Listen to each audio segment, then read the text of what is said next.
bem-vindos a mais um Deep Dive. Hoje a gente mergulha fundo na história de um personagem super fascinante da franquia Sonic, o Shadow the Hedgehog, a famosa forma de vida suprema. Aham, sim. A chegada dele foi um mistério total, né? E o impacto que ele teve dura até hoje. Exato. E a nossa ideia aqui é desvendar essa jornada complexa dele, sabe? A evolução do Shadow. Uhum. Mas a gente vai focar só em 3 pontos-chave. O jogo Sonic Adventure 2, o jogo Shadow the Hedgehog e aquela minissérie animada mais recente, Sonic's X Shadow Generations, Dark Beginnings. Perfeito. Nossa análise vai ficar só nisso mesmo. Então, ok, vamos desempacotar isso. Exato. E o que é fascinante aqui, eu acho, é ver como ele transita, né? Sai daquela figura movida por vingança, toda manipulada. Sim, para se tornar um protetor com identidade própria.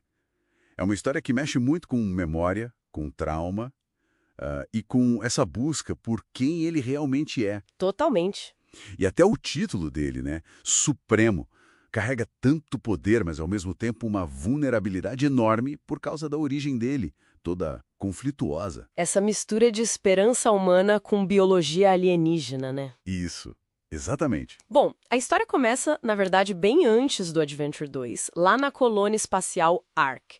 Foi lá que o professor Gerald Robotnik criou o Shadow. Uhum. A ideia inicial era, achar a cura para NDs, aquela doença que a neta dele, a Maria, tinha. Uma síndrome terrível e incurável na época. E é aí que entra a parte que a gente só descobre depois, que ele usou o DNA alienígena do Black Doom nessa criação. Pois é, essa conexão é crucial mais tarde. E lá na Ark, o Shadow e a Maria criam um laço muito forte, né? Ela vira a bússola moral dele, praticamente. Sim, uma amizade muito pura. Mas aí vem a tragédia. A GWEN, aquela força militar da Terra, invade a Ark. Eles achavam que o Projeto Shadow era perigoso demais. Consideravam uma ameaça, né? Medo do desconhecido, talvez. Exato. E no meio disso tudo, a Maria morre tentando salvar o Shadow. E o último pedido dela é para ele proteger a humanidade. Completamente o oposto da vingança que implantam nele depois. E aqui é onde fica realmente interessante e triste, né? O Gerald, completamente devastado pela dor, pela raiva, ele mexe nas memórias do Shadow. É pesado. Muito. Ele implanta a ideia falsa de que a Maria queria vingança contra a humanidade. Décadas depois, o Dr. Eggman encontra o Shadow, desperta ele. E ele acorda pronto para essa vingança fabricada, né? Sim, mas aí o encontro quase por acaso com a Amy Rose. E aquilo dispara uma lembrança, a promessa verdadeira que ele fez para Maria. Esse é o gatilho, o ponto de virada total no Adventure 2. Total. Ele se volta contra os planos de destruição, se une ao Sonic, até enfrenta o BioLizard, que era um protótipo dele mesmo. Um protótipo bem monstruoso, aliás. E no final ele faz aquele sacrifício heróico, né? Usa o controle do caos com as esmeraldas para impedir a Ark de colidir com a Terra e aparentemente desaparece. Só que não, né? Ele sobrevive. Milagrosamente, mas com amnésia severa. Pois é. Ele só lembra do nome e uns flashes da morte da Maria. Coisa pouca. E aí entra o jogo Shadow the Hedgehog. Ele tá lá, tentando juntar as peças do passado, quando de repente a Terra é invadida pelos Black Arms. Os alienígenas do Black Doom. Exatamente. E o Black Doom aparece pro Shadow e fala: me ajuda a pegar as esmeraldas do Paus que eu te conto tudo sobre seu passado. Como você pode ver, o mundo se destruirá em breve.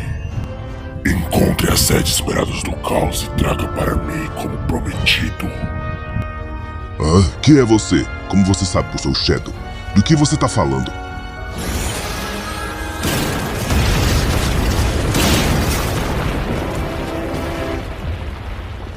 Uma oferta tentadora para quem não lembra de nada, né? Com certeza. E a estrutura do jogo em si, com aqueles múltiplos caminhos, vários finais. Sim, aquilo é genial, porque funciona como uma metáfora para a luta interna dele, sabe? Ele não tá só descobrindo quem ele é. Ele tá, construindo a identidade dele a cada escolha, a cada aliança que ele faz. A amnésia acaba virando um catalisador para ele se definir, então. Exatamente. força ele a tomar as rédeas, a decidir quem ele quer ser, já que o passado é uma incógnita. E no final, as revelações são... Uau! A gente descobre que ele realmente foi criado com o sangue do Black Doom, como parte de um pacto antigo. Mas aí vem uma mensagem póstuma do Geralt, Ah, sim. Revelando o verdadeiro plano dele. que era usar o canhão Eclipse da Ark não contra a Terra, mas contra o cometa negro dos Black Armies. Uma forma de se redimir, talvez. E o Eggman ainda confirma, esse Shadow é o original, não uma cópia. Com toda a verdade na mesa, o Shadow finalmente rejeita o controle mental do Black Doom. Ele usa todo o poder dele. Super Shadow. Isso. Derrota o Black Doom, destrói o cometa negro e tem aquele momento simbólico forte, né? Quando ele guarda a foto da Maria e do Geralt. Não é que ele tá esquecendo eles, né? Não, é mais como um, ok, eu honro vocês, mas agora eu sigo meu próprio caminho. Movido pela convicção dele e não só pela promessa antiga. E a decisão de se juntar a Jun depois, isso é bem complexo. Uma reconciliação, talvez, com o passado ou com o propósito dele? Exato. É um passo enorme. E aí chega Sonic X Shadow Generations, Dark Beginnings. Parece que essa identidade que ele construiu está sendo testada de novo, né? Totalmente. O Black Doom volta de algum jeito misterioso, o Shadow é puxado para aquele tal espaço branco. E ele começa a usar uns poderes novos, os poderes da perdição, ligados à herança Black Arms dele. Isso. E ele é forçado a encarar projeções da Maria e do Geralt do passado dele. É um confronto direto com o trauma e com a tentação de querer mudar o que aconteceu. Isso levanta uma questão importante, né, sobre a natureza do poder dele e essa escuridão potencial que ele carrega. Com certeza. Reforça que essa luta interna dele é constante. Os poderes da perdição lembram que parte da força dele vem dessa origem sombria. É uma dualidade que ele tem que equilibrar sempre. A batalha é por dentro e por fora. E, de novo, é a figura da Maria, mesmo sendo uma projeção ou lembrança que ajuda ele a se manter firme, né? A seguir o caminho que ele já tinha escolhido antes. O encorajamento final dela é chave ali. E a vitória final contra o Black Doom nessa animação só confirma.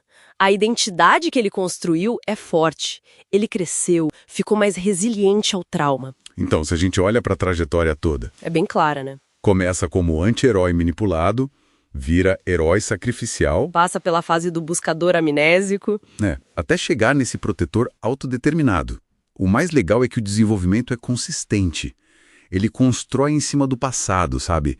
Não é aqueles resets que a gente vê em outras franquias. Verdade. Ele realmente transcende aquele arquétipo básico do anti-herói trágico.